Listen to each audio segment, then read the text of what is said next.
Hello everyone, how are you?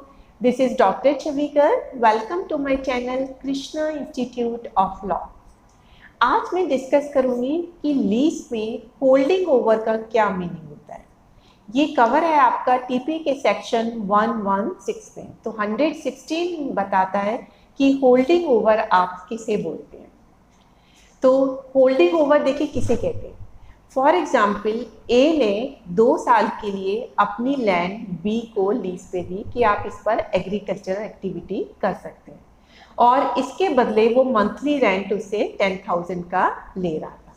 तो ये lease कितने पीरियड के लिए दी गई है? 2 साल के लिए। अब 2 साल का पीरियड खत्म हो जाता है और दोनों आपस में से रिन्यू भी नहीं करते हैं लीज को, लेकिन लैंड जो है वो बी के ही अभी पोजीशन में रहती है और बी उस पर एग्रीकल्चरल एक्टिविटी करता रहता है। और 2 साल का पीरियड खत्म होने पे जब वो एग्रीकल्चरल एक्टिविटी कर रहा है, साथ के साथ वो मंथली रेंट को भी ए को देता जा रहा है और ए भी उसे एक्सेप्ट कर रहा है।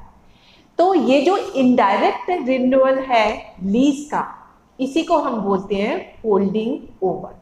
तो होल्डिंग ओवर क्या हुआ कि लीज की टर्म खत्म हो जाती है, फिर भी प्रॉपर्टी का पोजीशन लीजी के पास है और वो उसे इंजॉय कर रहा है और उसके बदले रेंट जो है वो लीजर को दे रहा है और लीजर भी या उसका लीगल रिप्रेजेंटेटिव उसे एक्सेप्ट करता जा रहा है। तो हम मानेंगे कि ये होल्डिंग ओवर है और इसमें लीज जो है वो अपने आप ही रिन्यू होती जा रही है मंथ टू मंथ या फिर हम कह सकते हैं ईयर टू ईयर।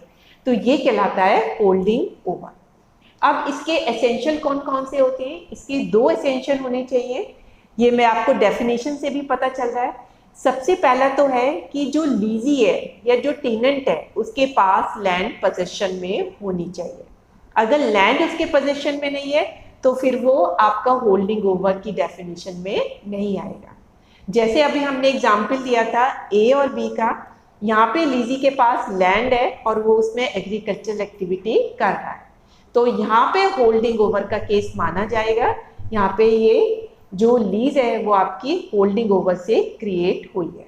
और सेकंड इसका इंपॉर्टेंट एसेंशियल है कि लीजी ने लीज खत्म होने के बाद भी जो लैंड को पोजीशन में ले रखा है और उस पर जो वो एग्रीकल्चरल एक्टिविटी कर रहा है उसके बदले में वो रेंट दे रहा है और लीजर उसका लीगल रिप्रेजेंटेटिव उसे एक्सेप्ट भी करते जा रहे हैं, तो माना जाएगा कि ये लीज बाय होल्डिंग ओवर है। तो इसमें 2 एसेंशियल हो गए, एक तो लीजी के पास पोजीशन होना जरूरी है और लीजर जो है उसका रेंट एक्सेप्ट करता जा रहा है। ये 2 एसेंशियल पूरे होते हैं तो ये होल्डिंग ओवर कहलाता है। अब इस होल्डिंग ओवर के इफेक्ट क्या होते हैं?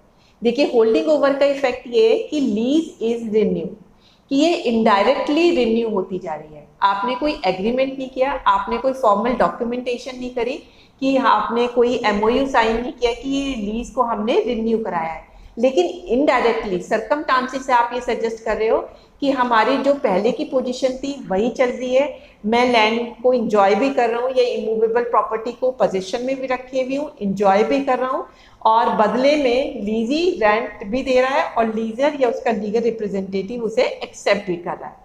तो जितने ईयर तक वो यूज करता है या जितने मंथ तक उसे वो यूज करता है उतने मंथ तक या उतने ईयर तक हम मानते हैं कि ये लीज जो है रिन्यू होती जा रही है। इसका नेक्स्ट इफेक्ट होता है कि अब हम इस तरह की लीज को क्या कह सकते हैं? Tenancy at will.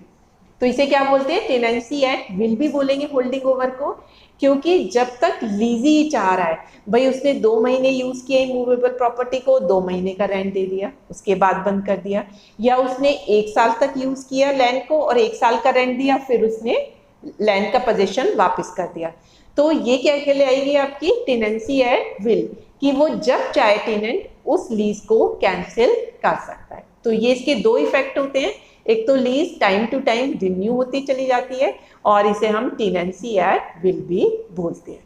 तो आपको बिल्कुल क्लियर हो गया होगा कि होल्डिंग ओवर लीज किसे कहते हैं। ये बहुत इजी टॉपिक है लेकिन बच्चे बड़े कंफ्यूज हो जाते हैं, उनको इसका क्लियर मीनिंग नहीं पता होता है।